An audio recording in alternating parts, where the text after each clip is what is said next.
Welcome to the 2-Minute Drill. I'm Paul Roberts from WEEU, joined by Mike Drago from the Reading Eagle. We cover 3 games. We spend 2 minutes on each game involving a Berks County team.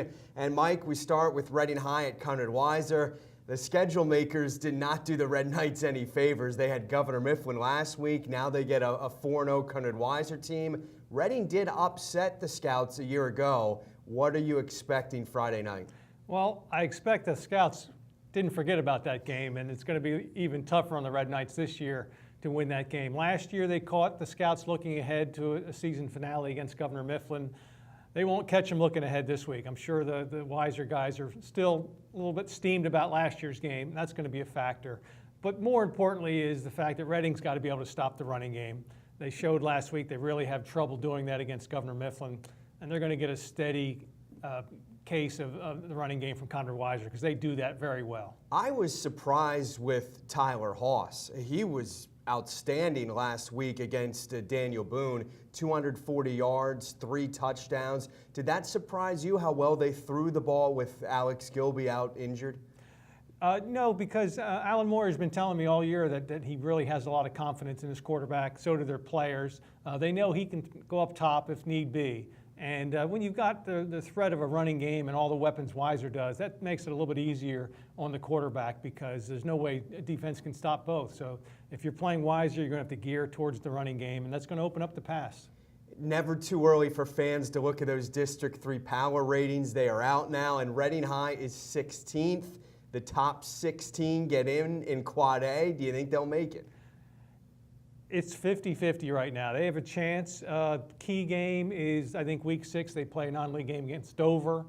They're going to need to win that and then sort of break even in the league. If they can go 3-3 in the league, beat Dover, they could finish 6-4, and they should make it. Game 2 on the 2-minute drill, Daniel Boone at Muhlenberg. This game is on WEEU. The Blazers had nearly 450 yards against Conrad Weiser. They ran it for more than 300. Conrad Weiser's undefeated. That's a good team. Were you surprised at how well they played offensively?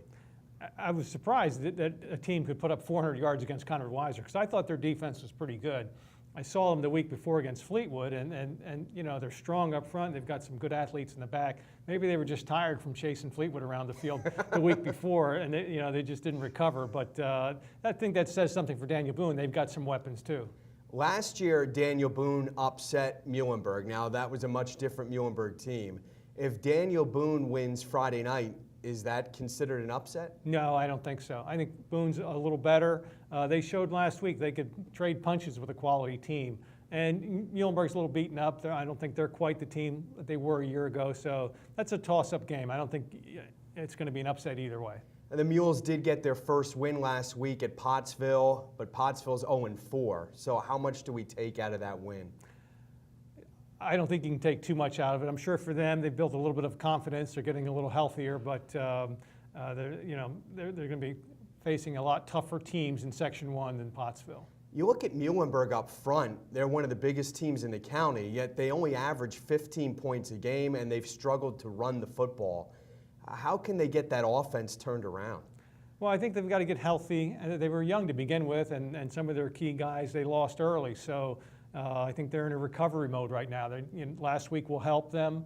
This will be a key game for them really to determine the rest of their season. If they can win this game and bounce back, they can be competitive in the rest of their Section 1 games. If they can't, it could be a long season. Game 3 on the 2-minute drill is Fleetwood at Schuylkill Valley. Both of these teams are 3-1. This is a big game in Section 2. So much talk about Berks Catholic and Wyomissing in that section. Can these teams be a factor in there? Well, I don't know. It's asking a lot because Berks Catholic and Wyomissing are state-level teams. I think they're both probably could be considered top 10 teams in the state in AA. Fleetwood and Schuylkill Valley both have playoff designs. This will be a big indicator of how good they are, but I think I'm not sure that they're quite at that top rung yet. Fleetwood beat Schuylkill Valley last season, and it wasn't close, 31-7. How much of a motivating factor is that for the Panthers? Oh, it's huge. I'm sure, Jeff Shalott didn't even need to bring that up this week at practice. Those guys know they were on the field at Fleetwood. It was sort of a breakout game for the Tigers, the first big win over a quality opponent they've ever had. And I think the Schuylkill Valley guys were a little embarrassed by that. They will make amends on Friday night, I'm sure. Tyler Emge ran for more than 225 yards. He had 4 touchdowns last week against Hamburg. Where do you rank him among the best players in the county? Because he's pretty good on defense, too. He is. He's a great two-way player. I mean, I had him in my starting lineup at the beginning of the year where I picked the top 12 players, and you know, he's as good as anybody. He could play anywhere. He's a strong kid, good speed, knows the game. You know, he's a legit player, no doubt. And Schuylkill Valley has a good back in Ed Shuttleworth. He had 3 touchdowns. He also had a pick 6 on the defensive side. It seems like, you know, he's the real focal point of that team. Right. He's replacing Dylan Scheidt, you know, some big shoes there, and he's done a great job with it. He's been the lead back for Schuylkill Valley. Dylan Riley's done a good job, too. So they've got 2 big guys in that backfield. That's going to be a lot for Fleetwood to handle. They've had trouble against the running game, and unless they can figure out how to stop those 2 guys, it's going to be a long night. And what game are you covering Friday? I'll be at Schuylkill Valley Fleetwood. I'll be resting Friday afternoon because I know it's going to be a shootout Friday night. It'll be tough keeping up with that one. Well, thanks for your time, Mike. This has been the 2-minute drill for Mike Drago. I'm Paul Roberts from WEEU.